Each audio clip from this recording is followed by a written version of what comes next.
Olá, muito bom ter você com a gente nesse tempo de reflexão, de palestra, onde hoje a gente quer compartilhar um pouquinho com os irmãos, e a gente tem feito isso em alguns momentos, falar sobre família.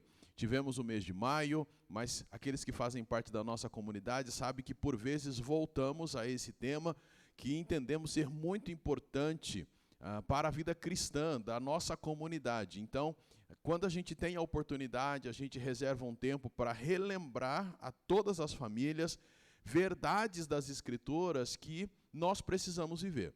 Então, hoje, o nosso tema nessa palestra é pensar que família é um lugar muito apropriado para que aconteça o discipulado. E quando a gente pensa em discipulado, quando a gente fala essa palavrinha, discipulado, nada mais estamos pensando do que ajudarmos os membros da nossa família a serem seguidores do Senhor Jesus Cristo, discípulos de Jesus Cristo. Quando a gente olha para as Escrituras e a gente consegue ver ali o Senhor Jesus chamando pessoas para andar com Ele, Ele vai lá e chama os discípulos, estes deixam tudo e começam a seguir o Senhor. É esta a ideia de pessoas que vão seguir o Senhor e pessoas que vão dedicar sua vida completamente ao Senhor. Então, quando a gente tem essa ideia, ou quando a gente fala de discipulado, a gente está pensando nisso. Um ajudando ao outro a ter intimidade com Deus por meio de Jesus Cristo, a amadurecerem nesse relacionamento com o Senhor, não o conhecendo apenas como o Jesus histórico, por exemplo, ou como o Deus que está lá no céu, que foi o Criador, e ficar nessa distância, mas de fato estabelecer um relacionamento com o Senhor. Então, por isso que o nosso tema hoje é família, lugar para o discipulado, para que um motive o outro a ter esse relacionamento com o Senhor. E a gente quer começar com o texto de Deuteronômio capítulo 6, versículos 6 e 7, que é bastante conhecido. E estas palavras que hoje te ordeno estarão no teu coração, e as ensinarás a teus filhos, e delas falarás, sentado em casa, andando pelo caminho, ao deitar-te e ao levantar-te. Bom, esse texto é um texto extremamente conhecido, e quase sempre quando falamos sobre famílias ou para famílias, nós usamos esse texto.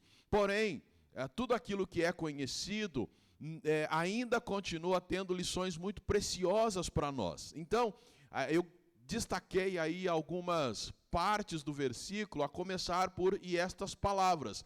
Estas palavras foram ditas a Moisés e à nação de Israel, após eles terem saído do cativeiro do Egito, e aí então o Senhor entrega para eles tudo aquilo que Ele gostaria que eles, como povo, vivessem.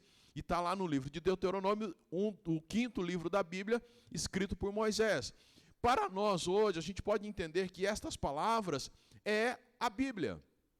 Tá? Então a Bíblia que nós a temos completa hoje em mãos e podemos tê-la livremente, isso é um privilégio do nosso país, em outros países não é assim, mas estas palavras a gente pode entender como sendo de fato a Bíblia, a palavra de Deus. Estas palavras que hoje te ordeno, a segunda coisa que eu destaquei foi estarão no teu coração. Bom, o discipulado ele só acontece pensando em nós, líderes do nosso lar, pais, mães, avós, ou quem sabe um irmão mais velho que toma conta da família. A gente só vai conseguir passar aquilo que a gente tem.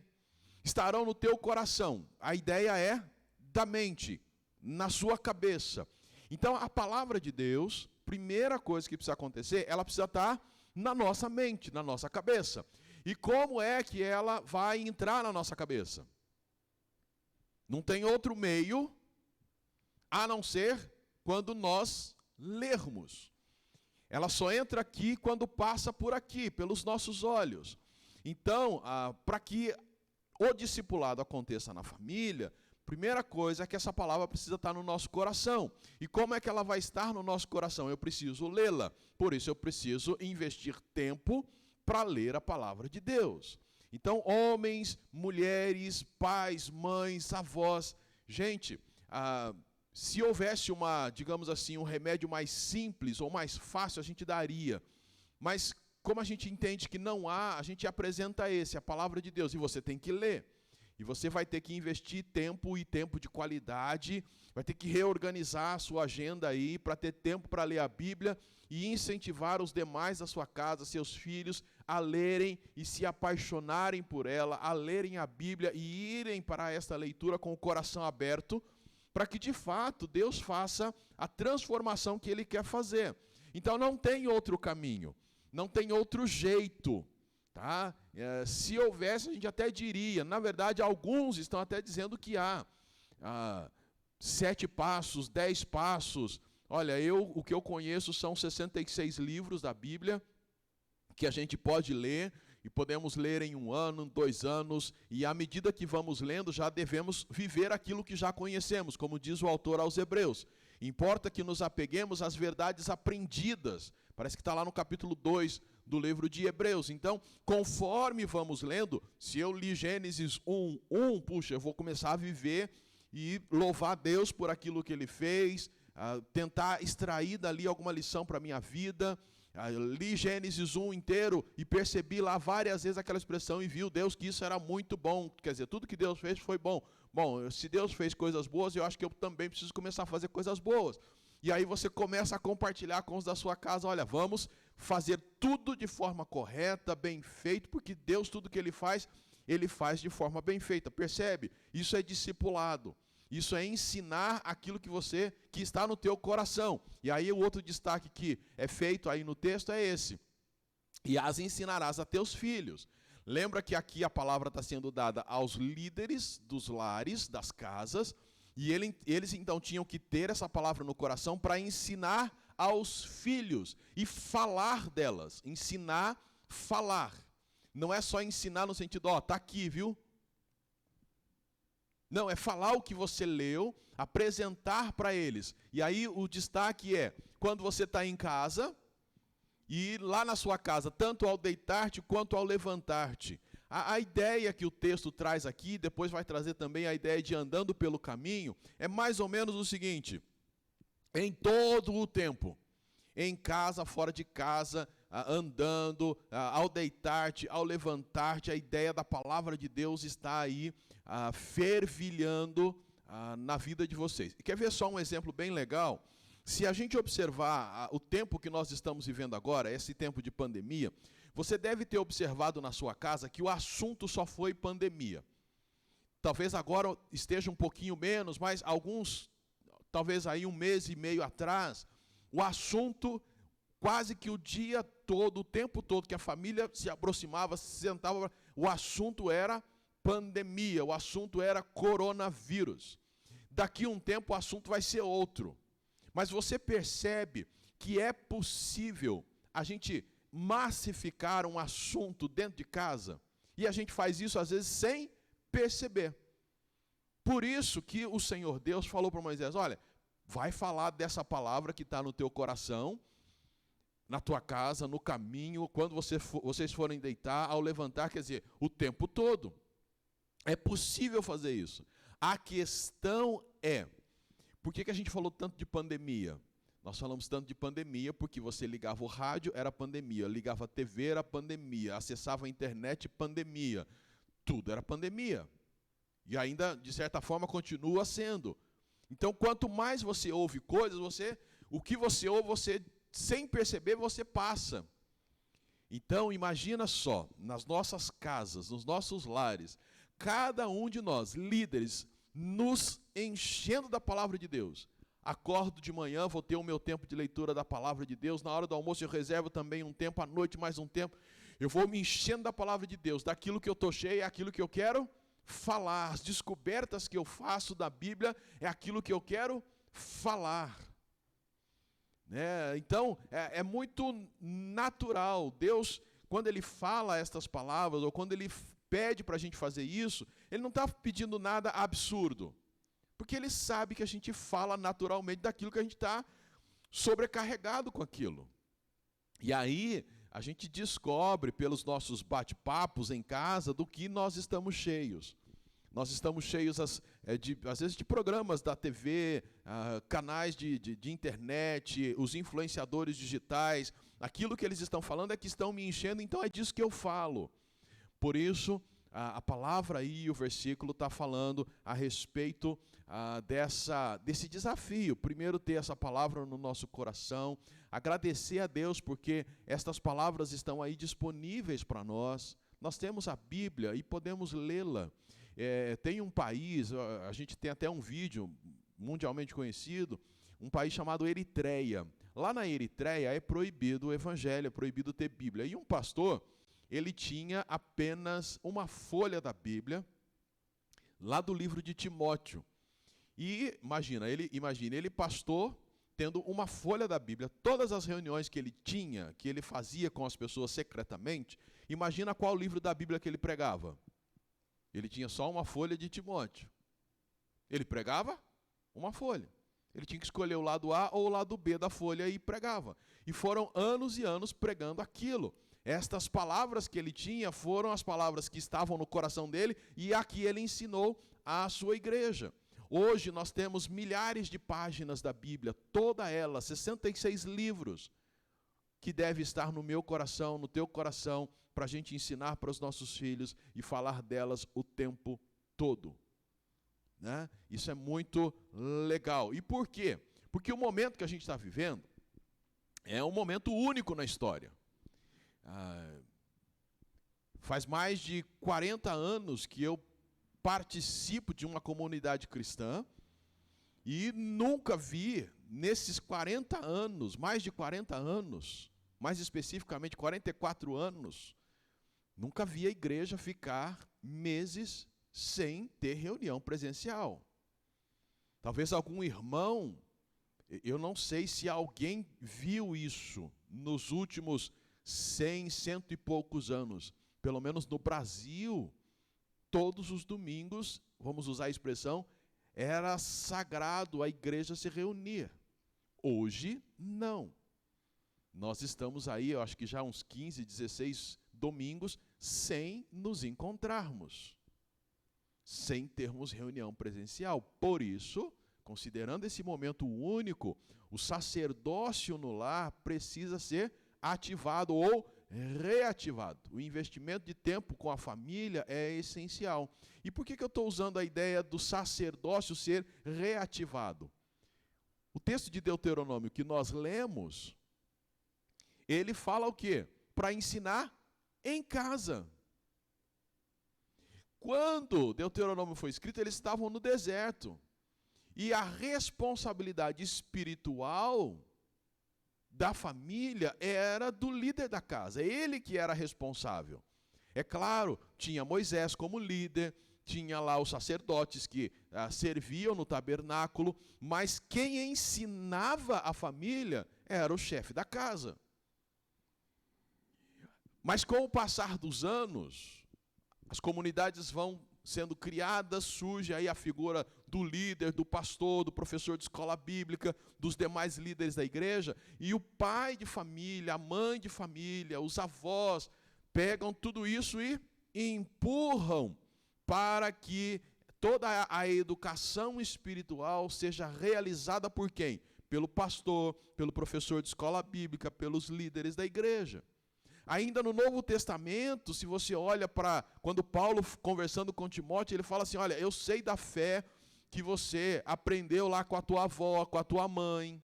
O pai dele era grego, talvez não seguindo os ensinamentos do Senhor Jesus. Mas a mãe e a avó assumiram essa responsabilidade. Por isso, nesse momento único da história que nós estamos vivendo, nós temos que reativar isso. Quem é responsável pela formação espiritual das pessoas da nossa casa, do amadurecimento espiritual, do relacionamento delas com Cristo, de ensinar a palavra de Deus a elas? É você, ou sou eu como líder lá da minha casa. Eu que tenho que fazer isso. E veja, esse momento único que nós estamos vivendo, observe como Deus ele é misericordioso. Percebe que a gente, mesmo distante, continuamos tendo os nossos encontros normais, no sentido de, pela internet, a gente consegue fazer as transmissões e a maioria dos irmãos da nossa comunidade conseguem ter acesso. Alguns não conseguem. Mas olha como Deus é misericordioso. Porém, a gente não pode se esquecer que algumas igrejas estão em comunidades, mesmo dentro do Brasil, em comunidades extremamente carentes, afastadas dos grandes centros, onde a internet não chega, onde as famílias, às vezes, nem conhecem o computador. Estão lá nos interiores, e como que eles estão fazendo? Sacerdócio no lar, quer dizer, o homem, o pai, a mãe, os avós, ou aquele que está na posição de liderança ali, ele tem que ensinar e nutrir com o alimento espiritual aqueles da sua casa. Meu irmão, minha irmã, isso nunca foi mudado do ponto de vista bíblico. Do ponto de vista bíblico, isso sempre teve que acontecer. E sempre terá que acontecer. Deus já tem nos alertado, desde alguns anos atrás, sobre, a gente usa muito a expressão do culto doméstico, e nada mais é do que esse sacerdócio, de você conduzir a tua família para ter vida com Deus. Deus já tem nos falado isso. A gente não usa muito essa expressão, mas podemos usá-la agora, e talvez ela caberá muito bem. Deus, de uma forma profética, já estava nos avisando isso já há alguns anos. Eu posso falar isso da nossa comunidade. E não porque eu sou o expert, não, mas porque Deus foi colocando no nosso coração e nós fomos repassando para os irmãos. E talvez não repassamos da melhor maneira possível. Mas a ideia é, o sacerdócio no lar precisa ser vivido. Por isso a palavra de Deus tem que estar no meu coração. E quero lembrar uma outra coisa muito importante. Quando você olha para o livro de Jó, Jó era alguém que exercia esse tipo de sacerdote. Os filhos faziam festa, ele ia oferecer sacrifícios, porque vai que os filhos fizeram alguma coisa errada no tempo da festa, da celebração deles. Essa é a ideia do sacerdócio, orar pelos filhos, ensinar os filhos. Observe que nos tempos passados, ou mesmo quando o Senhor dá essa ordem, ele não diz assim, olha, para você ser sacerdote do lar, você precisa ser formado em teologia. Você precisa conhecer tudo o que os pensadores diziam. Não. Você precisa ter essas palavras no teu coração. Para isso você precisa ler lá. Mas como que eu vou entender? Olha, existe na Trindade a pessoa do Espírito Santo de Deus, que ela que nos dá a iluminação necessária para entendermos aquela palavra. E mesmo que nós não tenhamos toda a explicação técnica dela, como às vezes eu falo, ou os pregadores falam, porque lá no grego, porque lá não é, mesmo que você não saiba nada disso, você vai alimentar a sua família com a palavra de Deus. Se todos, imagina a mãe, que além de ser mãe, ela é nutricionista. Então, quando ela faz o arroz, ela de repente até pode levar a papinha lá na boca da criança e pode ir explicando para a criança, olha, aqui tem o arroz, ou esse legume aqui tem vitamina tal, tem zinco, tem isso, tem aquilo. E a mãe que não é nutricionista, ela vai deixar de dar comida para o filho porque ela não sabe explicar, porque se aquele legume tem zinco, se tem vitamina A, B, C, para que serve, ela vai deixar de dar comida para o filho? É lógico que não, ela vai dar comida, eu não sei, eu só ouvi dizer que é bom, então toma aí, abre a boca. E a nutricionista, ela vai colocar lá. E muitas vezes, você acha que a nutricionista todo dia vai ficar explicando para o filho, aqui tem zinco, olha aqui tem, ela come aí. Ela vai entregar. A mesma coisa no culto doméstico lá em casa. Você acha que sempre eu vou ficar falando, porque no grego, no hebraico, não, olha, esse texto, o que vocês gostaram aí? Achamos legal. Eu também achei legal isso. Vamos orar. E já nutriu a família. E quando eu estou falando assim, não é que a gente faz de qualquer jeito, e nem para você de fazer de qualquer jeito. Mas a ideia é, você não precisa ser teólogo para ser o líder espiritual da tua casa. Você precisa ser simplesmente obediente ao Senhor. Ter essas palavras no teu coração e passar, ensinar para os teus filhos, ligando a todas as situações no dia a dia. Então esse é um momento único. E investir tempo na família é essencial. Mas é claro, tempo é um problema, não é? Só que Efésios 5:15 e 16 fala, portanto, estais atentos, para que o vosso procedimento não seja de tolos, mas de sábios, aproveitando bem cada oportunidade, remindo o tempo, porque os dias são maus. Aproveitando cada oportunidade, algumas versões diz remindo o tempo, e aí hoje a gente ouve muito, principalmente no ambiente empresarial, a questão da gestão do tempo. Eu me lembro de um professor meu, que hoje é missionário na África, lá em Angola, o Totti, ele nos ajudou nisso. E eu me lembro de uma folha que ele nos deu, e a folha tinha todos os dias da semana, e dividido em horários, né, a cada meia hora, desde o amanhecer até, na verdade tinha as 24 horas ali, e aí ele falou, bom, então agora vocês vão preencher como vai ser a sua semana. E aí a cada meia hora você tinha que colocar o que você estava fazendo. E aí ele foi nos ajudando a perceber o tanto de tempo que nós gastávamos à toa. Isso ainda dentro do seminário. E aí ele dizia, olha, se você fizer isso, você pode equalizar esse tempo aqui, organizar, otimizar esse tempo aqui e organizar. Então ele nos ajudou na questão que hoje é chamada de gestão do tempo. Só que ele não estava falando nada novo, ele só estava dizendo o que a Bíblia já havia dito. As pessoas que hoje escrevem livros não estão falando nada novo sobre gestão do tempo, elas estão falando o que a Bíblia diz. E lá na minha casa, eu como líder preciso começar a organizar o tempo. Se a gente conversasse ou ouvisse um antropólogo, de repente ele iria lembrar a gente do seguinte, lá atrás, bem no passado, havia poucos recursos e as pessoas parece que tinham mais tempo. O grande atrativo daquela época, enquanto juntos, como família, era a fogueira. Todo mundo se reunia em volta da fogueira, os mais velhos falavam, os mais novos ouviam e aprendiam. Passado um tempo, vem a energia elétrica e vem o rádio. Agora, a gente deixa um pouquinho a fogueira e a família se reúne em torno do rádio. Diminui um pouquinho o falar entre a família, porque alguém no rádio fala, e aí normalmente o pai fala, fica quieto menino que eu quero ouvir a notícia. E todo mundo ali em volta, mas tinha que ficar quieto porque ele queria ouvir a notícia. Passado um tempo, agregado a presença do rádio, vem a televisão. Aí a coisa fica mais interessante ainda. Só que, de repente, o pai ainda gostava das notícias. A família começa a se separar um pouco. Um grupo vai para a TV e o pai fica ali no radinho. Passado um tempo, começa a ter uma certa briga, qual canal que vai. E quem é mais antigo vai se lembrar aquelas disputas que havia nas casas, né, quando não tinha controle remoto, tinha que levantar para ir mudar o canal. Um levantava, a hora que ele sentava, o outro já ia lá e ficava aquela confusão na casa, principalmente casa com muitos filhos. Era até divertido, a gente aprendia a negociar. Mas alguém teve a brilhante ideia, para não ter esse conflito em família, vamos ter vários aparelhos de televisão em casa. Aí, de repente, o pai no rádio, a mãe numa televisão e os filhos, cada um num cômodo com uma TV. Passado um tempo, vem o computador. Passado um tempo, vem os computadores menores, vem os celulares. E hoje a gente tem todas essas coisas nas casas, tudo conectado à internet. Cada um está num canto e parece que fazendo algo extremamente importante.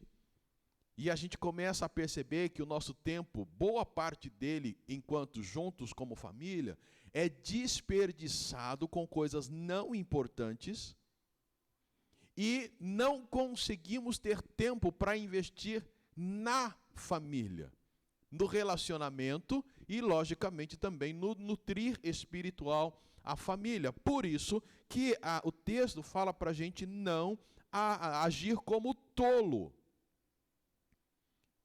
E aí, desculpe, mas o que a Bíblia está dizendo é que hoje, quando nós usamos mal o nosso tempo, nós estamos agindo como tolo.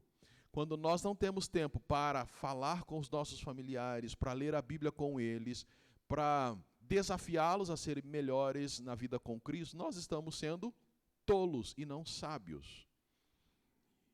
É isso que é fato.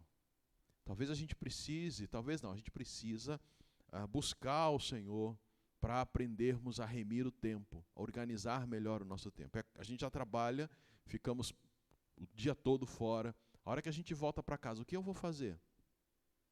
Eu preciso relaxar. Todo mundo tem um senso egoísta de eu preciso. Mas e o que a tua família precisa? O que Deus mandou você fazer? Então você precisa remir o tempo, e no final a gente vai falar um pouquinho mais disso, mas já podemos dizer, seja sábio, ore a Deus e aprenda a usar toda essa tecnologia que Deus tem nos permitido. Isso, a tecnologia não necessariamente não é demoníaca, ela até é usada por Ele, mas tudo que o homem cria é da inteligência que ele recebeu do Senhor.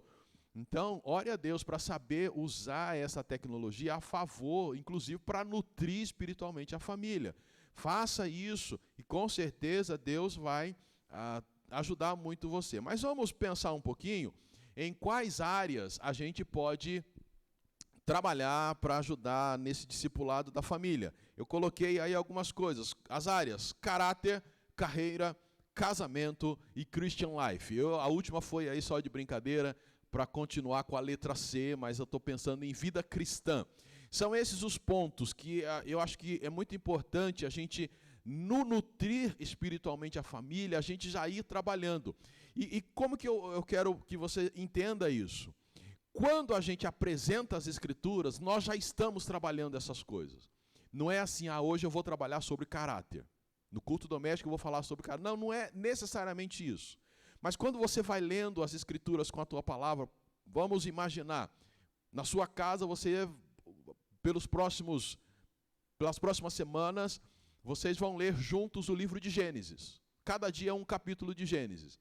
E lendo o livro de Gênesis, Deus vai conduzir o culto doméstico de tal maneira que esses campos serão atingidos. E a tua família será abençoada. Então, tem até aí a imagem que eu usei de um livro, que é uma série chamada Cruciforme.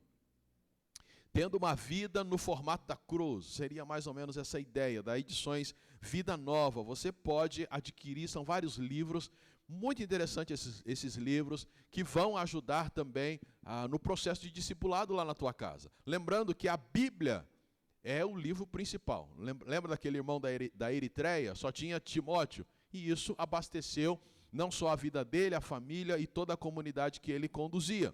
A Bíblia é o essencial. Mas você pode também adquirir outros livros. E uma dica muito legal: alguns livros são muito famosos, mas o conteúdo deles não são bíblicos.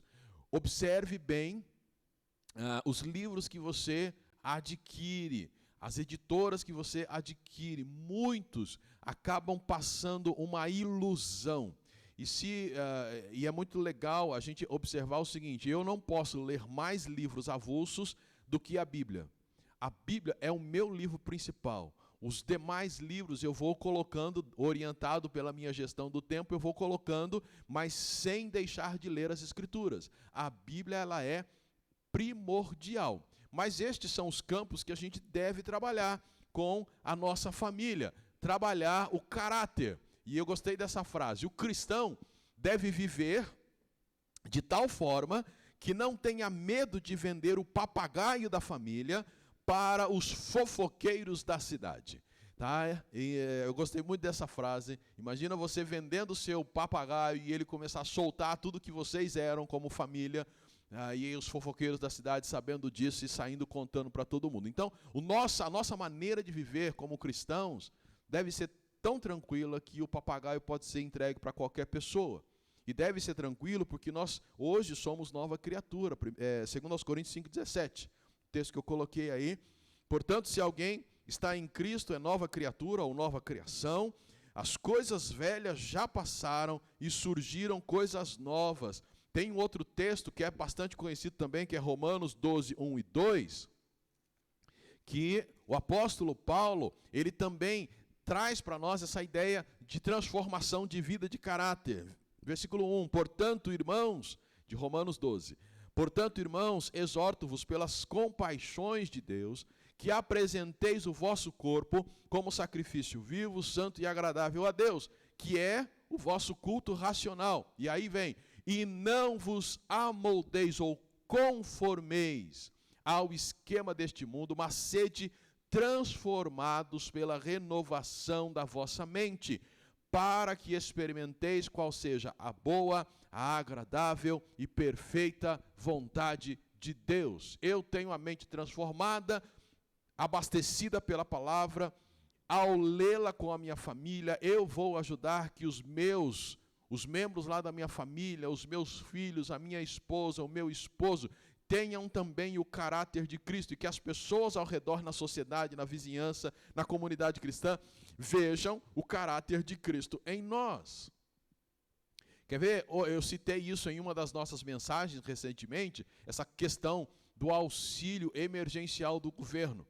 É possível que muitas famílias cristãs, não necessariamente da nossa comunidade, eu não estou citando algo que eu sei, mas é possível que muitos cristãos tenham lá nas suas casas conversado e organizado um esquema, vamos fazer desse jeito para a gente aproveitar isso também, sem que tivessem necessidade. E aí, os membros da sua família viram esse teu esquema malandro. Está formando o caráter deles. Quando eles crescerem, eles aprenderam com o papai, com a mamãe, com o vovô, com a vovó, a serem aproveitadores, a aproveitarem a oportunidade. Já que estão dando, vamos pegar. Se a gente precisa, é outra conversa. Então, caráter, você trabalha o caráter à medida que você vai estudando a palavra de Deus, em que você vai olhando, e são muitos os exemplos de pessoas que manifestaram um caráter exemplar, foram pessoas corretas. Você lê o livro de Ruth, por exemplo, você vê um homem chamado Boaz. Ele poderia ter se aproveitado de Ruth, ele era o dono da terra, um homem mais velho, e ele a teve ali a seus pés, ou praticamente ao lado dele, durante uma noite. Ele poderia ter se aproveitado, mas ele foi um homem de caráter. Olha, você está lendo a Bíblia com a sua família, lê o livro de Ruth. O que você vai trabalhar? Você já está trabalhando caráter, se você já está trabalhando a questão de casamento, porque os dois se casaram, você vai trabalhar sobre a questão de profissão ou de carreira, né? Você vai trabalhar um monte de coisa num pequeno livro, de alguns capítulos. É muito importante que a gente trabalhe isso com os nossos filhos. O outro ponto que a gente está colocando é a carreira. E aí, que carreira eu vou seguir? Uma que dá dinheiro ou vou seguir a minha vocação? Seja qual for, ou seja, o que carreira escolher, a gente tem que ajudar os nossos filhos a fazer o que 1 Coríntios 10:31 fala. Portanto, seja comendo, seja bebendo, seja fazendo qualquer outra coisa, fazei tudo para a glória de Deus. A escolha de um curso, de uma profissão é tão espiritual como participar de um culto ou de evangelismo ou de qualquer outra coisa que a gente faz nesse ambiente aqui. É tão espiritual quanto. Ajude o teu filho a entender, as pessoas na tua casa a entenderem. A gente não escolhe alguma coisa só para ganhar dinheiro. A gente escolhe aquilo que Deus direciona, que Deus dá paz no coração. E isso você pode comunicar para o seu filho. Filho, vamos orar para que Deus coloque no teu coração, no nosso coração, e se Ele colocar, Ele vai dar condições para que você faça alguma coisa, para que você possa ser bênção na vida das pessoas. Seja a área que for. Conheci um homem, ouvi uma palestra, na verdade, nós estávamos umas 15 pessoas, e esse homem, eu nem me lembro a profissão dele, não sei se era na área da engenharia, mas eu sei que ele trabalhava com petróleo. E um cristão consagrado ao Senhor entendeu que devia fazer esse curso, foi fazer, e Deus o levou para trabalhar na época no Iraque. O Iraque a gente sabe que é um pouco fechado para o evangelho, mas lá no alojamento da empresa, os colegas que eram de outros países, gente de vários países, o viam lendo a Bíblia. E ele então, as pessoas vinham para próximo dele, o que você está lendo? E eles conversando em inglês, ele começava a explicar. E sem ele perceber, quase todos os dias tinha um grupo ali de 5, 6, foi aumentando para 10, para 15. E a hora que ele percebeu, sem ter curso teológico, sem ter ido para o Iraque para ser missionário, ele estava realizando uma obra missionária. E passado o período de trabalho ali, aqueles trabalhadores, muitos tinham aceitado a Cristo e voltaram para os seus países. E boa parte deles para países que eram fechados para o evangelho. Esse homem, quando ele escolheu o curso, ele não pensou assim, um dia eu vou para o Iraque para pregar o evangelho. Não, ele foi direcionado por Deus e entendeu, esse curso que eu devo fazer.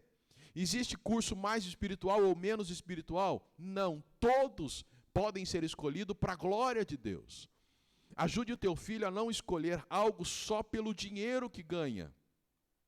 Ajude-o a escolher algo que glorifique a Deus. E se glorificar a Deus, ele vai ter o necessário para viver. E aí você vai passar lá por Provérbios, no culto doméstico, e vai ver as palavras, eu acho que do rei Agur, que pede lá, Senhor, eu não quero nem a riqueza, nem a pobreza, mas a porção exata para a minha sobrevivência. Para quê? Se eu, sendo pobre, eu não venha amaldiçoar o Senhor, ou rico, me esquecer de ti. Então eu quero a porção exata. Então saiba que ajude sua família a entender que a profissão que ele escolher, que o curso que ele decidir fazer, deve ser para a glória de Deus. O sustento vem de quem? Vem de Deus. E se Deus quiser que ele seja alguém abastado, que ganhe muito dinheiro, Deus vai dar para ele, e ele vai glorificar ao Senhor, sendo alguém muito rico, ganhando muito dinheiro. Se o Senhor quiser que você tenha uma profissão cujo rendimento será mais humilde, mais simples, e vai proporcionar a você uma vida mais simples e mais humilde, fique na paz, porque dessa maneira você vai glorificar o Senhor, o seu coração haverá de ser grato, e você vai servir ao Senhor e vai sobreviver tranquilamente, sem grandes crises. Porque a gente observa que aqueles que não têm, muitos que não têm a Cristo, ou mesmo alguns que têm a Cristo, são pessoas insatisfeitas.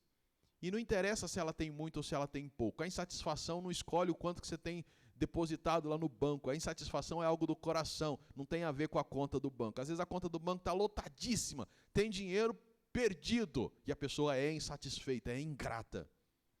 Enquanto que aquele que não tem nada, dependeu de uma cesta básica, o coração dele é alegre. Então, não tem essa questão, eu tô angustiado, ou estou melhor, insatisfeito porque eu não tenho. Você está insatisfeito porque é uma escolha que você fez de estar insatisfeito. Né? Porque Deus, ele não falta para ninguém que o busca. E a medida da graça dele, da misericórdia dele, é dedicada a todos da mesma forma. Então, a carreira, ore pelo seu filho para que ele tenha um bom caráter, mas ensine pela palavra de Deus como esse caráter deve ser o caráter de Cristo. Ajude-o na sua carreira, para que ele faça aquilo que glorifique a Deus. E não corra atrás de uma profissão que dá muito dinheiro. Esquece isso. Né? Aquele texto lá de Lucas, né, do homem que começa a ter muita produção, e ele fala, eu vou derrubar esses celeiros e construir maiores, e aí vem o recado para ele, louco, esta noite pedirão a tua alma, e o que você tem guardado, para quem ficará? Então essa história de ganhar dinheiro é tão ilusório. Não estou dizendo que é errado ganhar dinheiro, é bom ganhar dinheiro, e se Deus tiver isso para você, amém, aproveite e use tudo para a glória dele. Mas correr atrás disso como se isso fosse o auge, é isso que vai me deixar feliz e satisfeito e grato, enganação. Porque, como já falamos, conta no banco não significa gratidão. Conta cheia, ela não significa gratidão. Tem muita gente que tem muito e é ingrato. Tem gente que tem pouco e é feliz e é grato. Tem gente que tem pouco e é ingrato. Tem gente que tem muito e é muito agradecido a Deus. Então, tem a ver com o coração. Mas a carreira é algo que a gente trabalha com os nossos filhos e os ajuda. Casamento é outra coisa. Lá em Gênesis afirma, portanto, o homem deixará seu pai e vai deixar também sua mãe e vai se unir à sua mulher. E eles serão uma só carne. Então o rapaz vai um dia sair de casa, a menina vai sair de casa, assim nós esperamos. Esperamos que eles não fiquem lá eternamente, a não ser que Deus tenha isso para eles, mas eles vão sair, é natural. E aí, quando é que você vai como pai, como líder, como sacerdote, começar a ajudar o seu filho a refletir sobre a questão casamento? Quando? Quando os candidatos começarem a chegar? Não, talvez a hora que, ou mesmo antes de engravidar, já começar a trabalhar isso em família, a orar pelas pessoas que vão ser aí os seus futuros genros e noras. no culto doméstico, trabalhar essa questão. De novo, volto lá para o livro de Ruth. Imagina você e a tua família lendo Ruth, seus filhos, você podendo orientar, olha que legal. A Ruth tinha a possibilidade de correr atrás de homens mais novos, talvez até mais belos do que Boaz. Mas ela entendeu que era Boaz. Como que ela entendeu? A Noemi, a sogra dela, que tem mais papel de mãe, a ajudou nesse processo, ajudou a entender. Se você olha para o livro de Gênesis, você tem Abraão preocupado com quem iria se casar, com o filho dele. E ele chama o servo e fala assim, ó, vem cá, você vai a tal lugar assim, assim, buscar uma esposa para o meu filho. E dá as regras lá como que deveria ser. E se a moça, pergunta o servo, e se ela não quiser vir? Então você está desobrigado, porque você não vai levar meu filho daqui para lá, é ela que tem que vir de lá para cá. Critérios estabelecidos. E aí, lendo um texto desse, vocês como família vão poder alinhar algumas coisas de acordo com a palavra de Deus, sobre, e aí pai, quando que eu vou poder namorar? Aí vocês como família, entendendo aquilo que a palavra de Deus diz, percebendo se há ou não maturidade, vão estabelecer as regras ali, como vai funcionar na casa. Vai ajudar o seu filho a traçar, de acordo com a Bíblia, o perfil do candidato ou da candidata. Deve ser alguém que segue o mesmo Deus que você, ou não, ou tanto faz. Deve ser homem. Se você é um rapaz, se o seu filho é um rapaz, deve ser homem ou deve ser mulher. Então, são tudo coisas que vocês vão conversando de acordo com a palavra de Deus. Porque haverá um dia em que a flechinha do amor entrará no coração do seu filho, da sua filha, e aí vocês vão ter que ter já traçado tudo aquilo que a palavra de Deus diz sobre este assunto. E de novo, a gente não vai conseguir, enquanto líderes nas nossas comunidades, pastores, professores de escola bíblica, trabalhar com tudo isso no dia a dia. A gente se encontra uma vez por semana. São 52 vezes no ano, enquanto que você tem todos os dias com a sua família. Então é importante melhorar a organização do tempo, a utilização do tempo na tua casa e organizar-se para trabalhar com esses temas. E eles são extremamente importantes. O último que eu coloquei foi a vida cristã, a intimidade com Deus. E eu escrevo aí, bom caráter, excelente carreira e casamento saudável.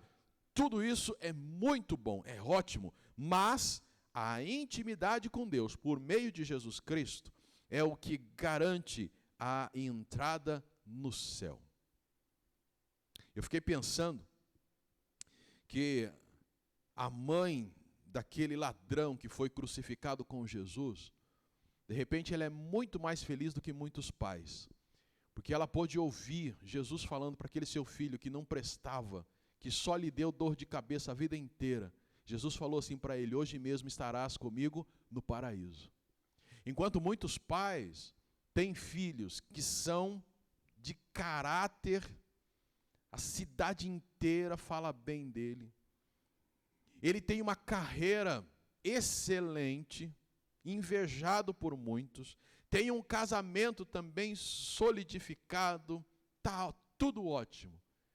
Mas esses pais, ao verem seus filhos chegar diante do Senhor, de repente vão ouvir, afastai-vos de mim, maldito, porque eu não vos conheço. Tudo isso que nós falamos inicialmente é importante. Carreira é importante, caráter é importante, casamento é importante. Mas a vida cristã, a intimidade com Deus, levar os seus filhos a ter um relacionamento com Deus por meio de Jesus Cristo, apresentar o Evangelho a eles, falar do amor de Cristo, incentivá-los a entregar a vida ao Senhor Jesus e tê-lo como Salvador e Senhor de suas vidas, isso é primordial. Falar para os seus filhos, filhos, vocês já leram a Bíblia hoje, filhos, o que vocês leram hoje, isso é muito importante. É muito interessante observar que alguns pais falam, eu não gosto de obrigar os meus filhos a lerem a Bíblia. Eu acho que isso tem que ser uma coisa assim espontânea. Mas, ao mesmo tempo, esses mesmos pais chegam para os filhos e falam assim, você tem que estudar porque você tem que tirar nota. Então não dá para entender. Você força por aquilo que é terreno e passageiro. mas não força, não incentiva por aquilo que é eterno. Ou a gente não acredita em nada do que a Bíblia diz sobre céu e inferno. Mas se a gente acredita, meu irmão, é apavorante imaginar que teremos membros da nossa família passando a eternidade no inferno. Agora, se a gente não acredita no inferno, beleza, então vamos só investir no caráter, na carreira e no casamento. A hora que ele morrer, vira pó, acabou, não tem mais nada, aí beleza. Ou então ele volta para melhorar o que foi ruim, ou então a alma dele é aniquilada. Se você crê nisso, está tranquilo. Mas nós estamos conversando partindo do princípio de que nós cremos na palavra de Deus. E se nós cremos na palavra de Deus, a palavra de Deus diz que existe céu e inferno. E só vai entrar no céu quem aceitar Jesus como Salvador. João 14,6. Eu sou o caminho, a verdade e a vida, se eu não enganei o versículo, né? Ninguém vai ao Pai senão por mim, quer dizer, só por Jesus. Se nós cremos na Bíblia. Agora, se nós não cremos na Bíblia, aí está tudo bem. Mas o que a gente observa é o seguinte: os filhos ou as famílias, na verdade, vão tranquilinhas, até que o filho chega a uma idade, aí ele fala assim: pai, eu não quero ir mais na igreja. Aí o pai entra em desespero. É porque meu filho não quer ir mais na igreja. Ele está abandonando Jesus. Na verdade, quando os filhos falam que não querem vir na igreja, é porque eles já abandonaram Jesus há muito tempo. Ele só estava tendo um comportamento que para nós era o suficiente, que era o externo. E esse é um risco que nós temos.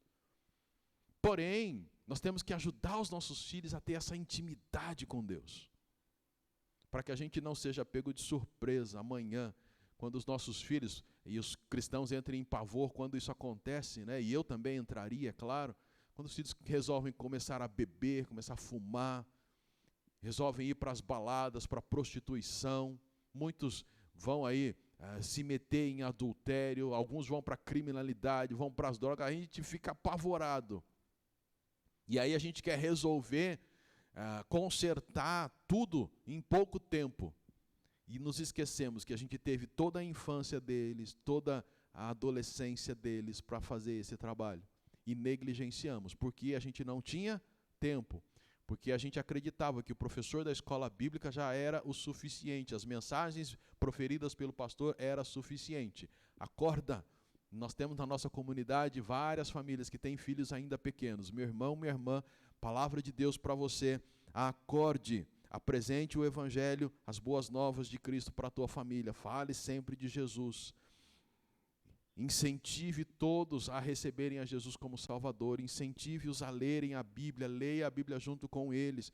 Motive-os a se submeterem ao senhorio de Cristo. Ajude-os a experimentar Cristo.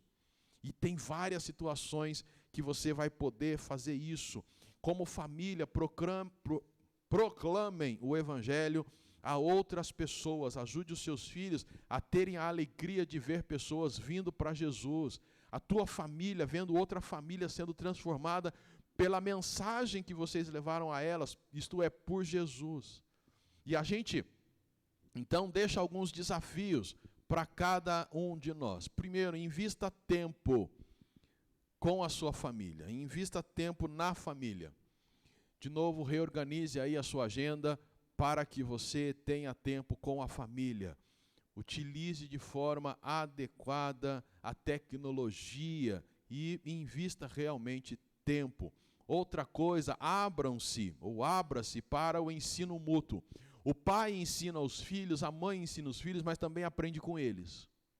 Principalmente quando eles começam a ler as Escrituras. E eles também são canal de bênção na vida dos pais. Então, pais, ensine os seus filhos, mas estejam abertos para aprender com eles. Filhos,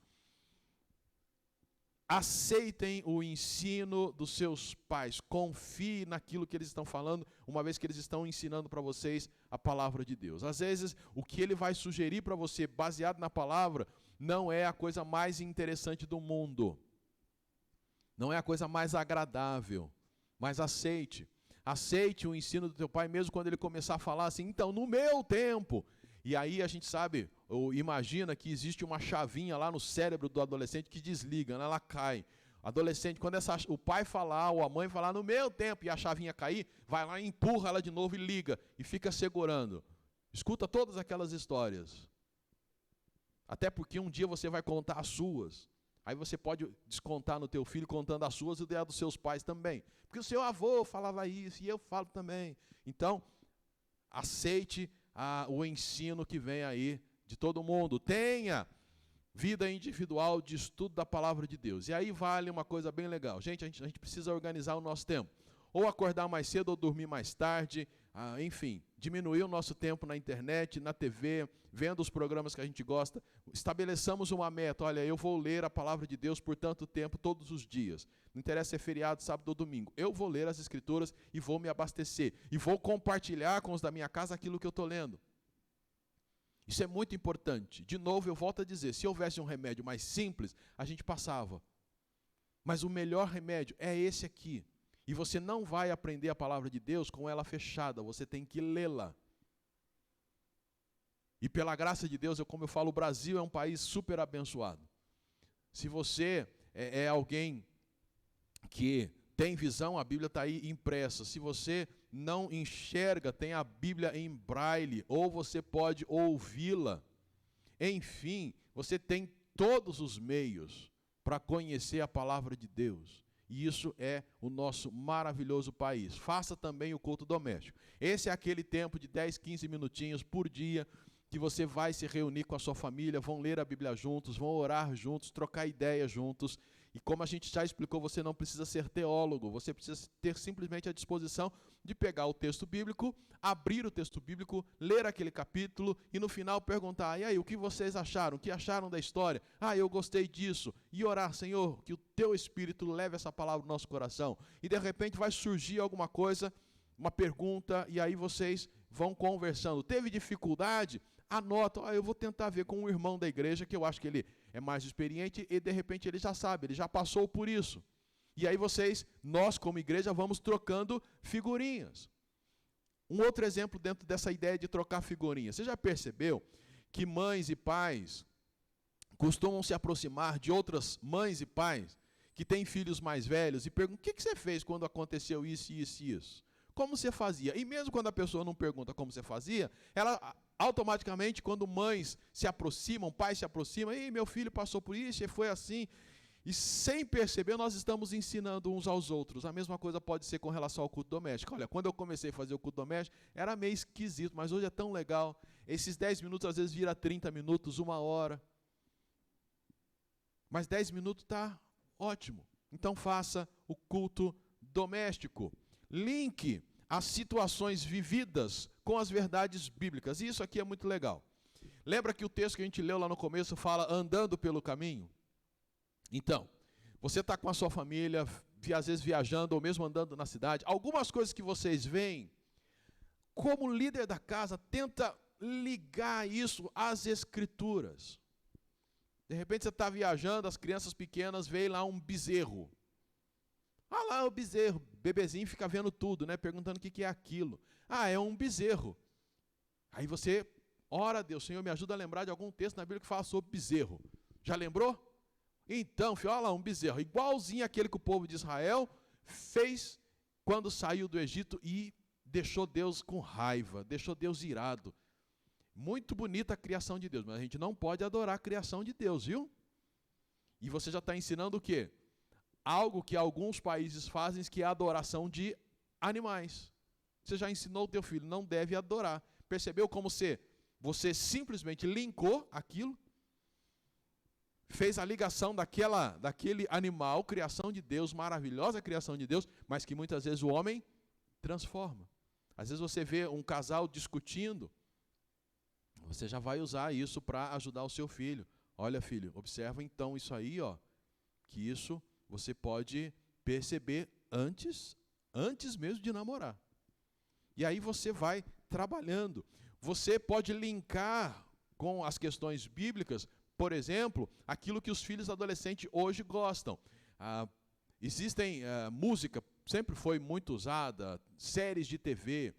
Hoje há uma invasão da cultura coreana aqui do nosso lado. Existem adolescentes e jovens que estão aprendendo coreano. Mas a questão é, o que vem da Coreia? Né? Pode vir alguma coisa boa da Coreia? Estou brincando. Coreia, com certeza, Coreia do Sul é um país muito abençoado, muitos cristãos lá.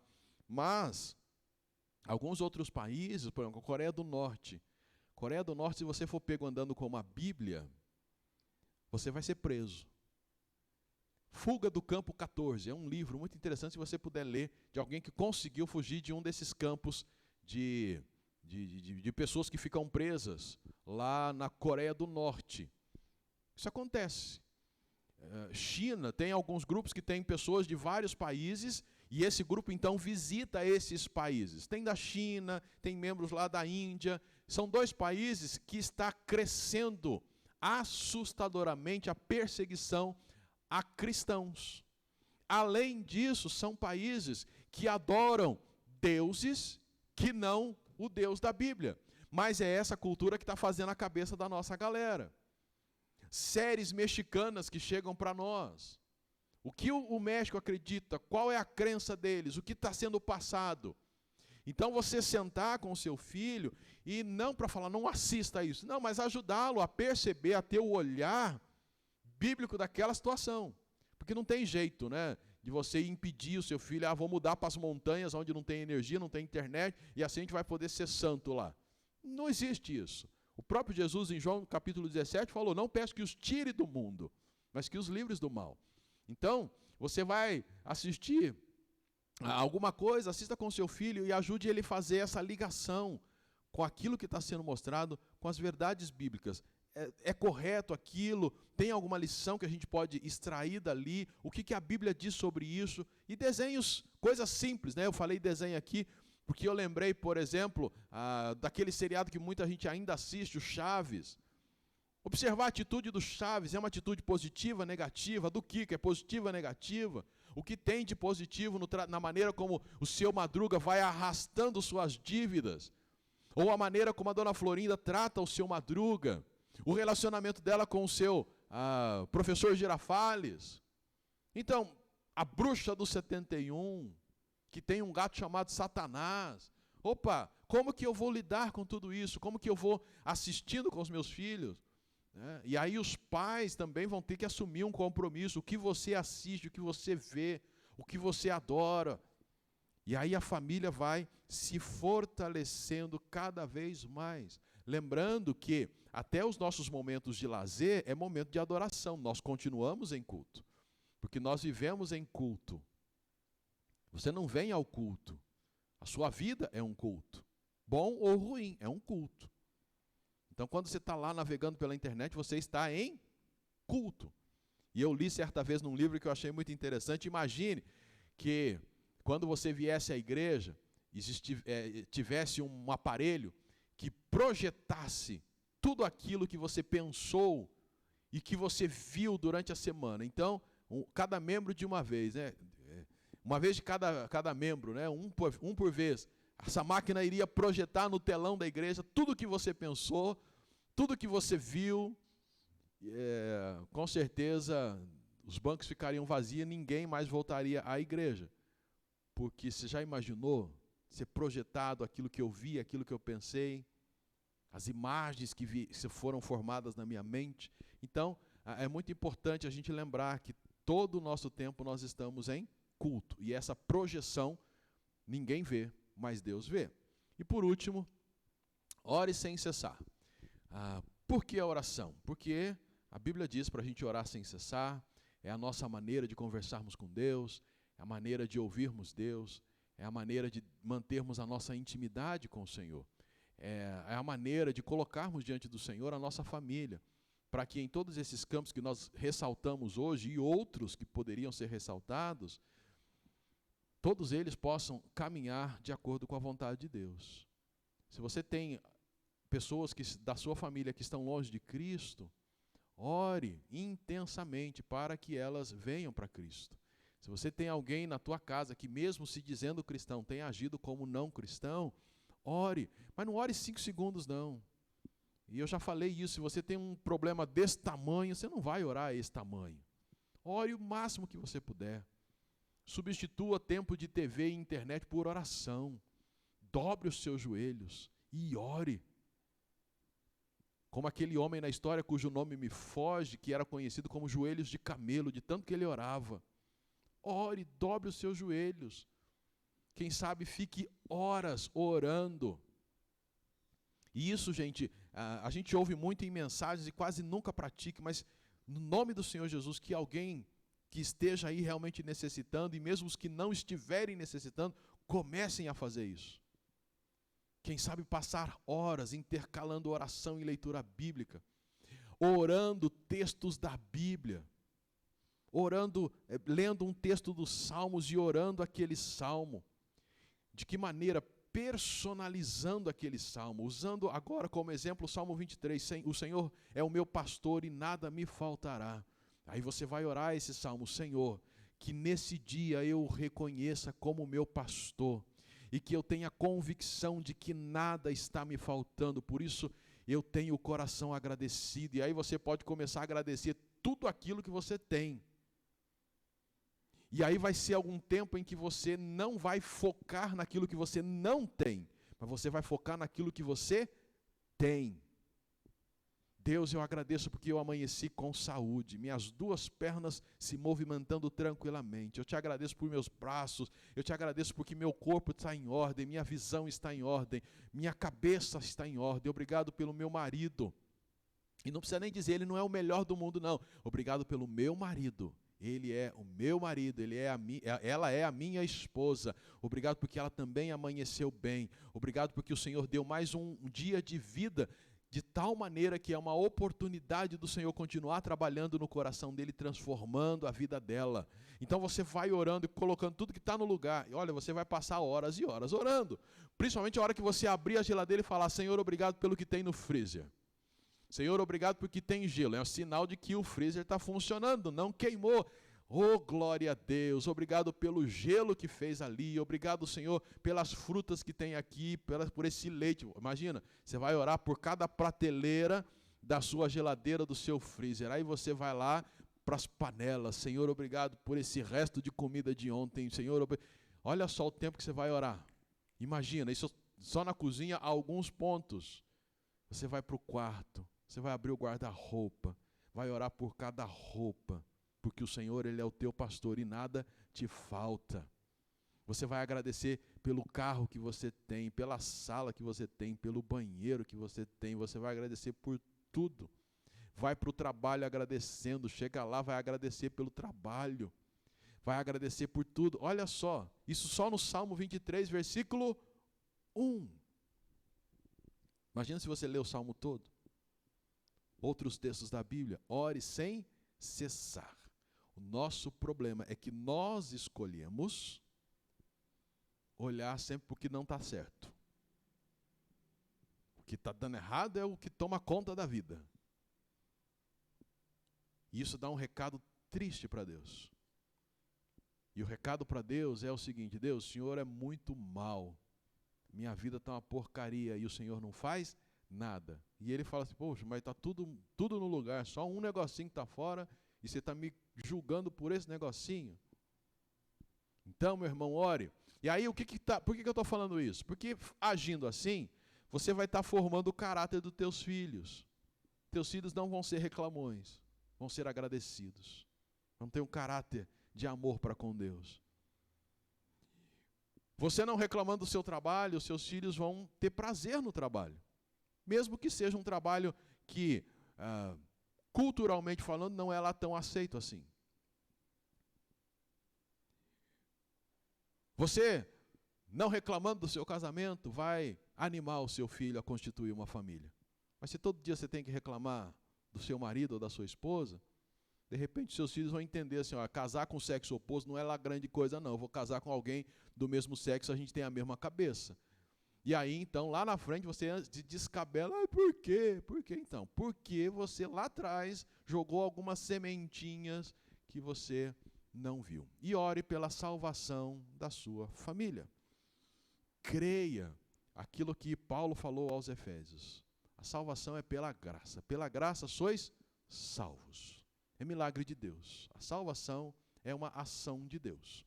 E eu, quando penso nisso, eu lembro do milagre da semente. Você já parou para pensar que a gente não sabe como que uma semente, quando lançada na terra, e nem o agricultor sabe explicar certinho Como que se explica um negócio desse tamanhozinho virar uma árvore daquele tamanho? O que acontece lá debaixo da terra? A gente não vê. Mas uma coisa que o agricultor sabe, ele tem que preparar a terra para receber a semente. Eu não sei como a salvação acontece na nossa vida, eu sei que isso é a ação de Deus. Mas eu sei que nós precisamos preparar o coração das pessoas da nossa casa para receber a semente da palavra de Deus, que pelo poder de Deus há de germinar para a salvação. Que Deus possa abençoar muito a tua família e que todos nós tenhamos a consciência de que família é lugar para discipulado. E mesmo quando tudo voltar, esperamos que não àquele normal, mas voltar ao normal, que a gente pudesse reunir, que a nossa mente esteja diferente, que a nossa dependência não seja unicamente de líderes da igreja, pastores, professores de escola bíblica, mas que nós os tenhamos como companheiros, parceiros no ensino espiritual da nossa família, mas que o grosso, o segunda a sábado, vamos dizer, ou segunda a segunda, seja feito por nós. O pastor só vai acrescentar algumas coisinhas, e seria muito legal quando o pastor pregasse alguma coisa aqui, ou o professor da escola bíblica ensinasse as nossas crianças, os nossos jovens, falar, eu já vi isso em casa. E não para desanimar o professor, mas para o professor falar, que legal. Então ajuda a gente aí a acrescentar mais informações a tudo isso. É isso que Deus espera de nós, é isso que Deus espera de você, e a gente ora para que todos nós, como igreja, possamos desfrutar desse discipulado em casa. Vamos orar? Senhor Deus e Pai, muito obrigado por cada pessoa que está podendo acessar ou pôde acessar esta palestra, que o Teu Espírito as conduza a fazer a Tua vontade, a experimentar o melhor do Senhor. Que cada família possa crescer na graça e no conhecimento do Senhor Jesus Cristo, fortalecendo assim as comunidades cristãs onde estão inseridas e sendo bênção na localidade onde o Senhor as colocou. E que em breve possamos todos nos encontrar no céu para eternamente estarmos com o Senhor. Em nome de Jesus nós oramos agradecidos. Amém. Que Deus abençoe, um grande abraço e até um próximo encontro. Que Deus os abençoe.